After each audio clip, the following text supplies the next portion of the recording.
Bangladesh Pakistan India থেকে সবচেয়ে সুন্দর হজ পরিচালনা করে, এটা জানেন না আপনারা? পাকিস্তান ইন্ডিয়া এই বছর ফেইলর, বাংলাদেশ ফার্স্ট। কাদের কারণে? সরকারি না বেসরকারি এজেন্সির কারণে। আমাদের এজেন্সিদের অভিযোগ দেওয়ার জায়গা নেই, আমাদের এজেন্সিদের অভিযোগ দেওয়ার জায়গা নেই। হাজির অভিযোগের জায়গা আছে, এজেন্সির অভিযোগের জায়গা আছে। মক্কায় হোটেল নিয়েছি, আর্মি পার্সন গেছে হজে, এমনি তো তাদের মাথা গরম। যা ধরছে এজেন্সিকে, আপনি আমার রুমের কেন পরিষ্কার করেন না? এখন এজেন্সির মালিক কি রুম পরিষ্কার করবে না হোটেল বয় করবে? আমি জানি বিগত হজগুলাতে আমি অনেকগুলা সমস্যা লিখছি, তার মধ্যে একটা তো আছে 2025-এর হজ। যেহেতু একটা সরকার চলে গিয়েছে, নতুন একটা সরকার, তার মাঝে বিগত সরকারের কিছু সঙ্গী সাথী আছেন যারা এই হজকে প্রভাবিত করার চেষ্টা করবেন। সৌদির নতুন নতুন সিদ্ধান্ত, 2025-এর হজ অত্যন্ত সেন্সিটিভ এবং চ্যালেঞ্জিং হজ। এইখানে আমি আপনাদেরকে সময়ের আলো আমি অনেক অনেক ধন্যবাদ দিই যে এই আলোচনাটা আসলে আরো আগের থেকে শুরু হওয়া দরকার ছিল। আমাদের দেশে বহু বড় বড় পত্রিকা আছে, ইলেকট্রনিক্স মিডিয়া আছে যারা এই আলোচনা আয়োজন করেনি। আলোচনা আয়োজন করেছে হয়তো তাদের ফ্যান ফলোয়ার বাড়াইবার জন্য। আজকে যে আলোচনাটা এই সময়ের আলো করেছে, এটা রিয়েল একটা আলোচনা করেছে, যেখানে স্কলার দেখতে এনেছে, যেখানে হজ বিষয়ক সাংবাদিকদেরকে আনা হয়েছে। এমন সাংবাদিক আনা হয় যারা হজ বিষয় জানি না, এমন এমন প্রশ্ন করে যেটা হজের মধ্যে নাই। ঢালাও ভাবে হজ এজেন্সিদেরকে কি করা হয়, দোষারোপ করা হয়।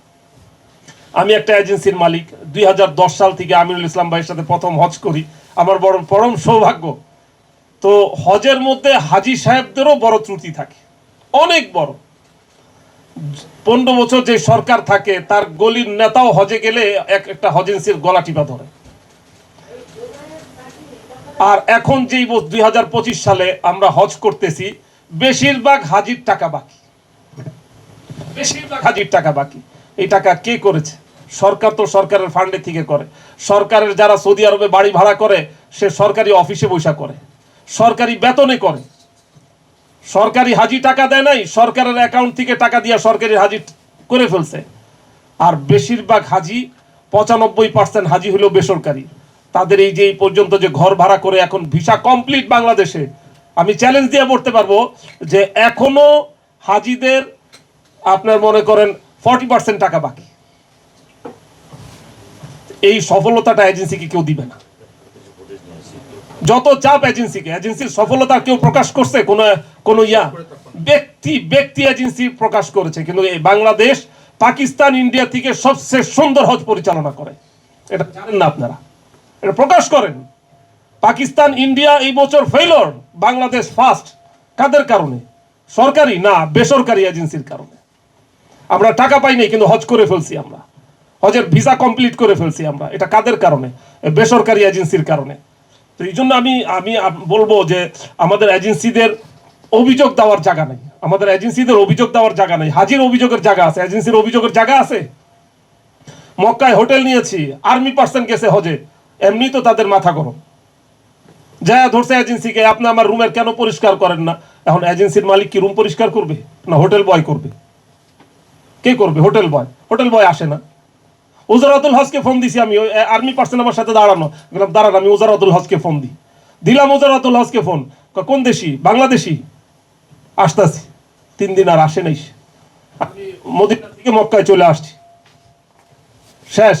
ওই হাজের মাথা গরম, যখন মদিনা থেকে মক্কায় আসবে, বাস আসার কথা ভোর 4টায়, আসছিল রাত 2টায়। কয়টায়? আইসা হুকুম করছে 1 ঘন্টার ভিতরে যদি না উঠোস তোর নামে ফাইন করে দিব। আমি কি করব এখন বলেন, কি করব? হাজির ঘুম থেকে উঠেইস, হাজি গেছে চেতা। কেন আপনারা বললেন 4টার সময়? আমার কাগজে লেখা 4টা। কাগজে লেখা কয়টা? 4টা। 6টার সময় গাড়ি ছাড়বে, 4টার সময় যাত্রী উঠবে। সেই গাড়ি রাত্রে 2টা এসে বলছে 1 ঘন্টার মধ্যে ক্লিয়ার করতে। স্বাভাবিক, হজের বাকি আছে আর 3 দিন। মদিনা থেকে মক্কায় যাবে প্রায় 10 লক্ষ হাজি, তাদেরও তাড়াহুড়া আছে। এই বাস বাইর করার পরে আরেক বাস ঢুকাবে সে। তো এটার দায়িত্ব কার? এটা কি এজেন্সির? আচ্ছা, উঠাইছে তো উঠাইছে, এক যাত্রী পট করে যা চলে গেছে হারামে। সে কসম খায় আসছে যে আমি ফজরের নামাজ না পড়া যাবো না।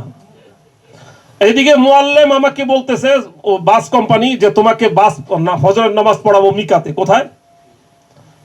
সব যাত্রী উঠা বসে আছে, একটা যাত্রীর জন্য বাস ছাড়ে নাই। সেই যাত্রী ফজরের নামাজ পড়া আসছে, রাস্তা পুরা জাম, এই বাস যাইতে যেতে পুরা বাসের যাত্রীদের ফজরের নামাজ শেষ। এটা দায়ভার কে নিবে? এজেন্সি? ওই যাত্রী তো এমনি তার রুম পরিষ্কার করে নাই, আবার ফজরের নামাজ পিস। বাংলাদেশে নামাজ পড়ক আর না পড়ক, ওখানে কিন্তু নামাজের একটা পাইছে একটা সুতা, তার মাথা গরম হয়েছে। কি হয়েছে?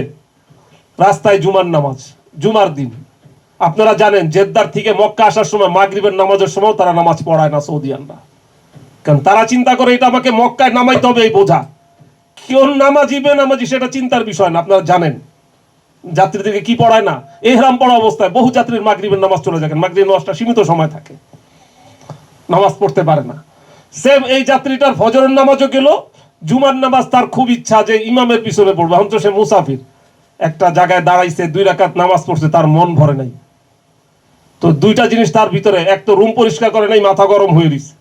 দ্বিতীয় নম্বর হইলো মক্কায় আসিল যাদের সাথে, মদিনায় যায় রুম চেঞ্জ হয়েছে। মক্কায় রুম, হোটেল তো 2 জায়গায়, শেয়ার 4 জন করে 5 জন করে, ঠিক না?